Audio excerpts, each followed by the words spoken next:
This is the story of Play for Peace. Join us as we travel through time, reflecting on our founding, growth, and dreams for the future.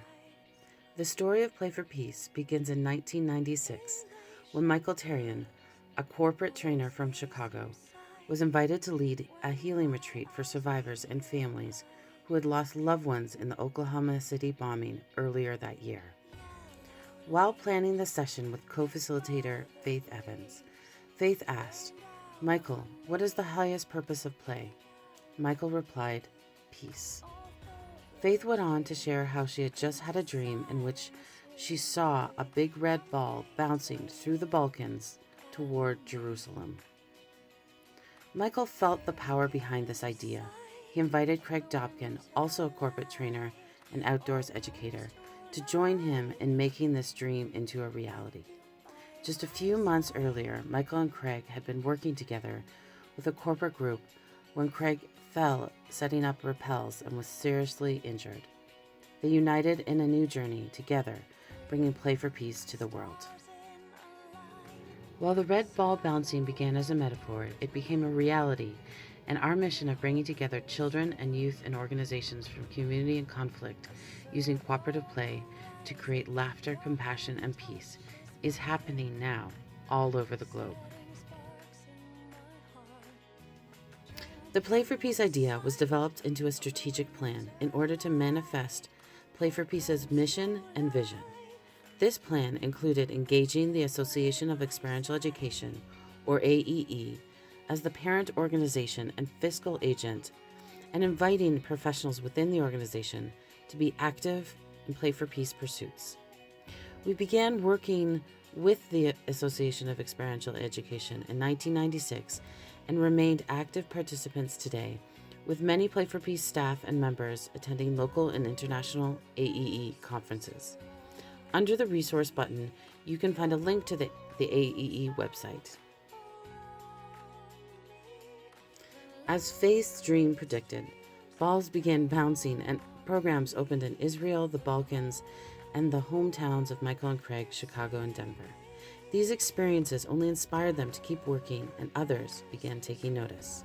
In 1998, the growing Play for Peace team decided to register as an official charity and was incorporated as a 501c3 not-for-profit organization on September 17, 1998. The momentum was building because few tools are more powerful than play when trying to break down barriers and feel what connects us, instead of what divides us. Even though Play for Peace is now present in many different countries with clubs, programs, and volunteers, the pillar programs that continue on today began in the United States, Israel, Guatemala, and India, led by our guiding beliefs. In 1999, Play for Peace youth and adults from the United States, Guatemala, India, and the Middle East gathered in South Africa for the World Parliament of Religions. And they became key in bringing together the thousands of attendees from all over the world. Enjoy the short video of this incredible experience.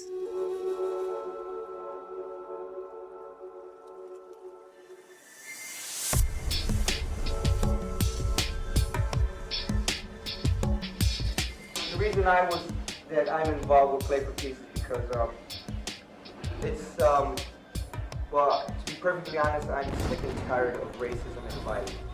The mission and the purpose of Play for Peace is to bring children of conflicting cultures together through cooperative play to create laughter and compassion for today and tomorrow. It's very funny to see Arabic kids or Jewish kids that play with the opposite. Back home, their parents always told them that the other side is the enemy. And it's so nice to see them play and forget about the enemy theory.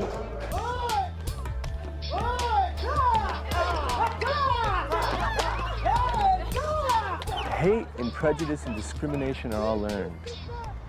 And so by giving them a concrete experience with people that are different from themselves, at a very young age, it's generative in nature. It's building the hard wiring in terms of how they perceive their world. We are saying we bring white and black, together.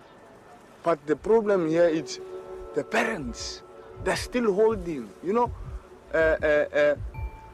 they still want to teach their kids what they had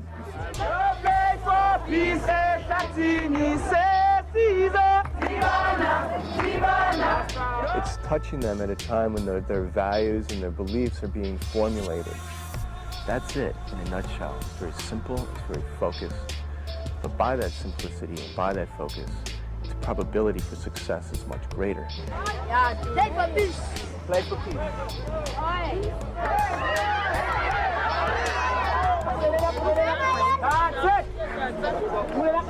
If we get together, we can and we will make a difference because we need to.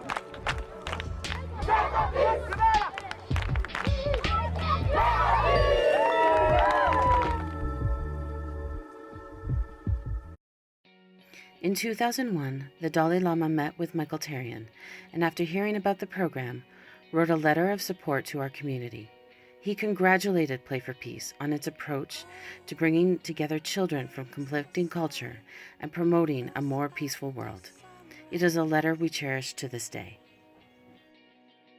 During the early 2000s, Play for Peace was developing and spreading its roots deeply in communities around the globe. Several global gatherings were held so that there was a space to discuss topics that affected everyone, as well as collaboratively create future goals and plans. In 2010, Sarah Goff, Master of Social Work and long-term Play for Peace volunteer in the field, was invited to join the leadership team as Executive Director. Sarah took the core of Play for Peace and built upon it in a way that allowed us to grow exponentially. The key to this growth was partnering with people and clearly defining the roles we have in place today of trainers, mentors, youth facilitators, and volunteers. When we started in 2010, we only had 4 countries, and now we are active in over 20. More than 80% of Play for Peace members are youth leaders who dream of bringing peace to their community and who take action by implementing Play for Peace. The new era of Play for Peace would not have been possible without the support of Imrose Shah, who began in Play for Peace at 15 in Hyderabad, India. She traveled the world training and developing the program and is now our global operations manager.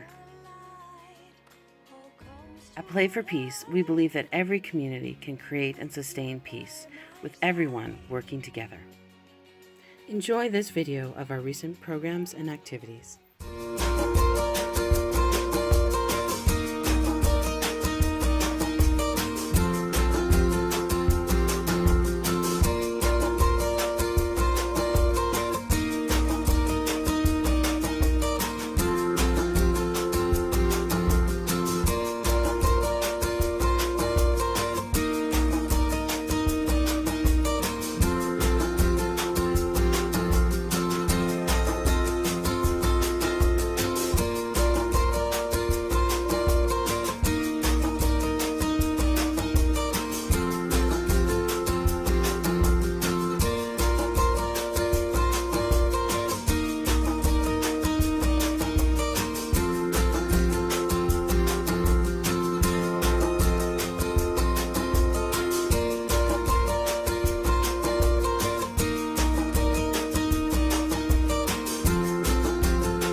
In the coming years, Play for Peace will keep working toward their mission.